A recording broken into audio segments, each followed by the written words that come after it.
সেদিন রাতে বল্টুর চোখ দুটো যখন নীল হয়ে জ্বলে উঠল, আমি বুঝলাম ও আর সাধারণ কোনো কুকুর নেই। একটি পোষ্য প্রাণীর সুপার হিরো হয়ে ওঠার গল্প বেশ রোমাঞ্চকর হতে পারে। চলুন বল্টু নামের একটি সাধারণ দেশি কুকুরের সুপার হিরো হয়ে ওঠার গল্প বা ব্যাক স্টোরি তৈরি করি। সুপার হিরোর নাম বজ্র বল্টু। নমস্কার বন্ধুরা, পাঠশালা প্যালেস গল্পের আসরে সবাইকে স্বাগত। চলো আমরা সরাসরি মূল গল্পে ঢুকে পড়ি। বল্টু ছিল পাড়ার আর 5টা সাধারণ কুকুরের মতো, একটু শান্ত, লেজ নাড়ানো আর বিস্কুট পাগল। সে থাকতো একটি মহাকাশ গবেষণা কেন্দ্রের ঠিক পাশের গলিতে। তার প্রিয় কাজ ছিল ল্যাবরেটরির পেছনের ডাস্টবিনের পাশে রোদ পোয়ানো। একদিন ল্যাবে একটি অত্যন্ত গোপন কোয়ান্টাম এনার্জি এক্সপেরিমেন্ট চলছিল।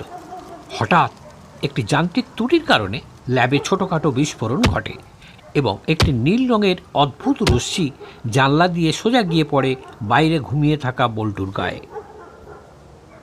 বল্টু মারা যায়নি, কিন্তু তার ডিএনএতে এক অবিশ্বাস্য পরিবর্তন ঘটে গেল।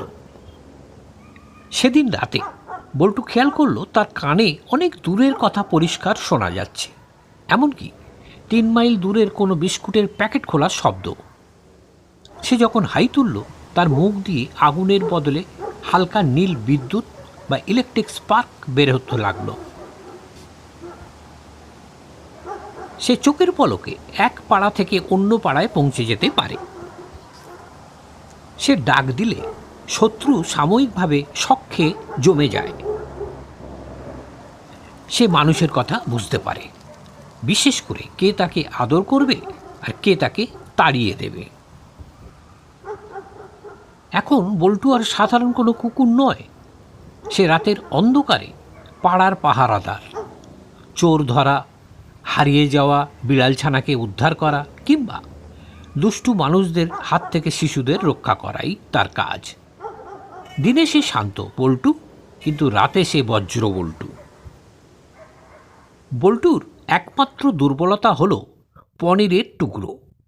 পনির দেখলে সে তার সব সুপার পাওয়ার ভুলে সাধারণ কুকুরের মতো লেজ নাড়তে শুরু করে।